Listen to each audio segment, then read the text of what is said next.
মধু রাতি বয়ে যায় প্রিয়া বলো কেন আখি ছলো ছলো ওগো কথা কিছু বলো কেন আখি ছলো ছলো ওগো কথা কিছু বলো দূরে থাকা কি গো সাজে মায়া ভরা জোছনায় প্রিয়া বলো অভিমান মধু রাতে বয়ে যায় প্রিয়া বলো। वाह वाह बहुत बढ़िया। सत्यजीत रे की, क्योंकि आपने वो दौर देखा है, हाँ। भले आपकी वो युवा अवस्था रही हो, हम्म। कि वो दौर में ऐसा हुआ करता था फिल्म इंडस्ट्री में कि एक टीम वर्क था रियल सेंस में, और फिल्म मेकरों कितना भी बड़ा हो, हर किसी का जो व्यू है उस टीम में से उसका भी एक महत्व होता था, मतलब एक मेल जोल से काम होने वाली चीज़ थी। जबकि आज आप देखिए तो आपको नहीं लगता है कि बाजारवाद का पूरा प्रभाव? हाँ, ये तो देखिए, ये इसको आप शायद ऐसे और भी एनालाइज कर पाएंगे कि सोशियो इकोनॉमिक रीज़न बोलिए, जो भी बोलिए, कि अभी जो पैसा बनाने के लिए, फिल्म बनाने के लिए देता है, वो चाहता है कि उसका पूरा पैसा वापस आ जाए, उससे 10 गुना है, 1000 गुना है। तो इसके लिए वो वहाँ पे कॉम्प्रोमाइज़ जो करना पड़ता है वो सब होता है, करता है वो। आज का दौर में ऐसा हो रहा है कि जो फिल्म एक्टर हैं उन्होंने भी अपना वो डाल देता है कि भाई ये सब शब्द हटाइए, इसको लिखिए, ऐसा लिखिए, ऐसे भी बोला जा रहा है। तो ये मेरे ख्याल से ये ऐसा तो होता ही है, मतलब चेंज जिसको आप कहिए, वो कुछ भी कहिए, अब इसको मान लेना पड़ता है आदमी को। अच्छा काम के लिए अब कौन अच्छा कौन बुरा, ये तो पर्सपेक्टिव हर आदमी का दूसरा होता है। फिर भी आगे ज़माने में काम में दिमाग और दिल 2 होता था, आज के ज़माने में दिल कम होता है, दिमाग ज़्यादा होता है। सही है, सही है। आप सिर्फ और सिर्फ बंगाली सिनेमा से जुड़े ऐसा तो है नहीं? नहीं, हिंदी सिनेमा के साथ भी आपका जी जुड़ाव रहा, ताल्लुक़ रहा जी। उसको आप कैसे देखते हैं? और जिन्होंने आपके जीवन पर काफ़ी प्रभाव डाला, ऐसे वी बलसारा जी के बारे में भी आप कुछ बताइए। बलसारा जी, देखिए, आप सुन के हैरान हो जाएंगे कि बलसारा जी कहाँ और हम कहाँ। बलसारा जी कब का म्यूजिशियन है और हम तो इस दौर का है। फिर भी बलसारा जी मेरा रिकॉर्डिंग में हम, आप यकीन मानिए, वो हम जहाँ रिकॉर्ड करते थे वहाँ बलसारा जी आते थे, मतलब मेरे जो स्टूडियो फेवरेट था वहाँ पे बलसारा जी आते थे। तो आके कभी कभी पूछ लेते थे किसका रिकॉर्डिंग चल रहा है। तो अगर हमारा रिकॉर्डिंग चलता तो फिर मेरे को वो पूछते थे कि हम आ सकते हैं। वाह। तो एक दिन मैंने पूछा उनको कि आप कहाँ हैं और हम कहाँ हैं, आप मेरे को पूछते क्यों हैं। तो वो मेरे को उनका जो एक शब्द था, तो हम इसलिए आए हैं देखने के लिए कि तुम्हारा काम ऐसा होता कैसा है। तो तुम ये जो म्यूजिशियन जो बाजार में है उन्हीं को लेके तुम काम करते हो, तुम्हारा काम में वो जान कैसे डाला जाता है जो हमारा काम में नहीं होता है, तब का काम है उनका। क्योंकि तब वो बहुत एजेड हो गए थे और म्यूजिशियन को हैंडल करना मुश्किल होता था उनके लिए। पर सब मिला के ये जो आपने अभी टीम वर्क का बात कर रहे थे कि म्यूजिशियन के पास से, हमारे लिए म्यूजिशियन होता है एक्टर्स, ठीक है, तो उनके पास से उनका साज से अगर हम वो इमोशनली उनको ब्लैकमेल नहीं कर पाए तो उनसे वो काम नहीं नहीं मिलेगा। मिलेगा, सही है। अगर हम उनको बोलेंगे कि तुमसे नहीं हो रहा है, हाँ, तो उनसे वो काम हमको नहीं मिलेगा। मेरे को बोलना पड़ेगा तुमसे बहुत अच्छा हो रहा है, हमसे भी अच्छा हो रहा है, और इसके बाद वाला तुम क्या वेरिएशन बना सकते हो बनाओ।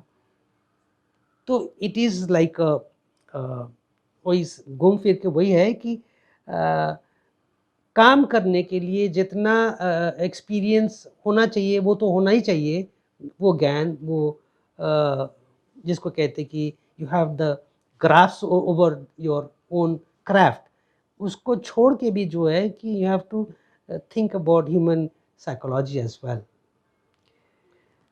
आपने शुरू में जैसे कहा कि तबला आपका प्रिय वाद्य रहा है जी और तबला बजाते भी थे, जी और फिर आपके जो भी स्वास्थ्य से जुड़ी जो दिक्कतें थी उसके कारण आपने उसको कम किया, जी लेकिन बेसिकली ताल वाद्य से आपका नाता रहा। तो मैं थोड़ी सी बात करता हूँ क्लासिकल म्यूज़िक की। तो तबला में तो प्रमुख रूप से 4 घराने हैं, जैसे मजान थिरकवा साहब कहते थे। तो आज जो वो विशुद्ध परंपरा है हमारी शास्त्रीय संगीत की, आपको लगता है कि वो परंपरा बरकरार रह रही है या कहीं न कहीं उसमें भी अशुद्धियाँ आ रही है, वो भी कहीं न कहीं खंडित हो रही है? देखिए, इस बारे में मेरा जो कहना है वो है कि आज ये विशुद्धता के बारे में जिसके बारे में आप कह रहे हैं, वो एक बहुत भंगुर जगह में है, हर चीज़ में। क्योंकि आदमी सस्टेन करने के लिए कुछ भी कर रहा है, तो तब ज़माने जैसा आज नहीं है कि राजा महाराजा हाँ, उनको पोषण देते वो हाँ पेट्रोनाइज करे, ऐसा तो नहीं है। तो अगर आज करमत खां साहब के बेटा साबिर को डेफिनेटली आप जानते होंगे कि वो गाना भी गाता है वो और तबला भी बजाता है। बिल्कुल, तो वहाँ पे कौन सा घराना रह गया है? सही है, सही है। ठीक है, तो बात है कि सस्टेनेंस का। तो जो कर सकता है वो कर रहा है, जो नहीं कर सकता है वो भटक रहा है यहाँ वहाँ। पर ये बात तो सही है कि वो नष्ट नहीं होगा। हाँ, वो तो सत्य है, बिल्कुल, वो सत्य है, बिल्कुल, बिल्कुल। वो नष्ट नहीं हो सकता है। वो कहीं ना कहीं तो रह जाएगा, किसी ना किसी के पास तो रह जाएगा। में संगीत भी दिया है, आपने बैकग्राउंड म्यूज़िक भी किया है। जी तो हिंदी सिनेमा से जुड़ने का आपका जो अनुभव रहा वो कैसे रहा? फ़िल्म बनाने का आपका अनुभव कैसे रहा? और सलील चौधरी जैसे दिग्गजों के साथ भी आपने काम किया है, जी जो अपने आप में ही एक मुकम्मल आदमी रहे हैं सिनेमा संगीत जगत के। तो उनके साथ के आपके जो अनुभव है उसको साझा करिए। आपका खुद का जो हिंदी सिनेमा के साथ जुड़ाव रहा उस अनुभव को साझा करिए। जी देखिए, सलील चौधरी बंगाल के तो हैं ही हैं, और आप साउथ पे भी देखिए सलील चौधरी को बहुत मानते हैं। बिल्कुल। अब ये क्यों मानते हैं, इसका मैंने एक खुद का एक क्वेश्चन बनाया था कभी कि क्यों मानते हैं उनको। उसका सबसे बड़ा कारण ये हम सोचते हैं कि सलील चौधरी एक नॉर्मल म्यूज़िक डायरेक्टर जैसा अ, काम नहीं करते थे। अब ये मेरे को पता चला तब जब मैंने खुद उनका असिस्टेंट रहा, बहुत देर समय के लिए नहीं। उसके बाद वो बहुत जिसको कहते हैं कि उसका तबीयत ख़राब हो गया और फिर वो चल पड़े। पर जो है कि सलील दा, उसका बेसिक फॉर्मेशन जो था वो उन्होंने बहुत वेस्टर्न क्लासिकल म्यूज़िक का उनको वो खुद एनालाइज करते थे, और उनका वो इंडियन फिल्म म्यूज़िक के साथ कैसे उसका जोड़ा जाए, उसका बहुत एक्सपेरिमेंट वो करते थे।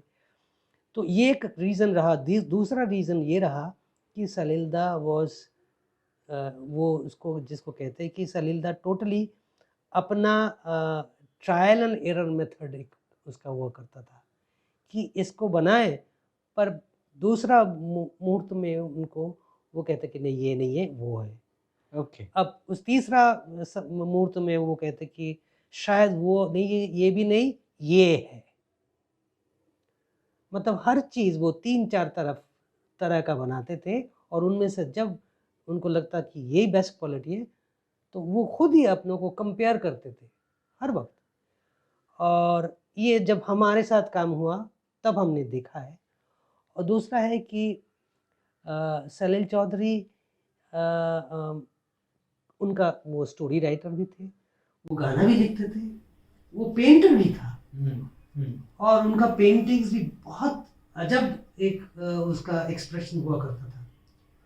तो सलील दा वॉज अ टोटल मैन मेरे हिसाब से, और जिसको कहते कि उसका एक्सप्रेशन हर चीज़ में एकदम अजीब हुआ करता था। मतलब हर आदमी से वो मिलता जुलता नहीं था। म्यूज़िकली वो बहुत बहुत ही स्ट्रॉन्ग पर्सनालिटी थे, और उनको अपार्ट फ्रॉम म्यूज़िक, मतलब कि गाना बजाना, नोटेशन, राग, ये छोड़ के भी टेक्नोलॉजी के बारे में उसको बहुत जानकारी था। ये भी एक तब ज़माने का बहुत कम म्यूज़िक डायरेक्टर का को ये पता था कि कैसा करने से कैसा रिजल्ट होगा, उनको वो पता नहीं था जो सलील चौधरी को पता था। टेक्नोलॉजी को वो इतना टेक्नोलॉजी के साथ जुड़े रहते थे कि कौन सा साउंड में मर्ज करने से क्या इफेक्ट होगा इनका, उनके लिए भी वो बहुत सोचते थे। जो ये बेसिकली हम लोग सोचते कि ये म्यूजिशियन का काम है, जो बजाएंगे उनका काम है, वो काम वो करते थे घर में। ऐसा है, भाग्यवान थे, क्योंकि ऐसा पल मिलता नहीं है आदमी को, और ऐसा गुणी आदमी के साथ उस पल में रहना वो होता नहीं है कभी कभी। दूसरी बात है मेरा हिंदी फिल्म, ये एक फिल्म था जिसका नाम था कहकशां, जिसमें विक्टर बैनर्जी, किट्टू गिदवानी, गिरीश कर्नाड जी। इनिशियली ये कैलकाटा का कुछ आर्टिस्ट ने गाया था, फिर फाइनली इनको मैंने उसको मुंबई आके आशा जी और भूपेंद्र जी से गवाए थे। एंड ये एक्सपीरियंस भी मेरे लिए बहुत अजीब था, क्योंकि आशा जी और भूपेंद्र जी के साथ काम करना, मेरा उम्र 26 साल था वो तो उन्होंने माना मेरे को म्यूज़िक डायरेक्टर, और मेरे से ये भी पूछा गाना डब करने के बाद कि हम ठीक है। वाह, तो ये है बड़ा जो ये कलाकार, बूढ़ी कलाकार का सही बात है। मेरे को लगता है कि एक म्यूजिशियन हो, कलाकार हो, जो भी हो, ये एक जर्नी है जो हर पल सीखता है, और ये सीखते सीखते मतलब ये छात्र रहना उनका आदत पड़ जाता है। सही है। अगर ना पड़े तो ये बहुत भयंकर है। सकारात्मक दृष्टिकोण है जी, वो सदा बना रहे जी। आपका स्वास्थ्य जो है वो अच्छा रहे, ईश्वर आपको स्वास्थ्य सभर दीर्घायुष्य दे, और आपकी जो संगीत यात्रा है वो नितांत निरंतर चलती रहे।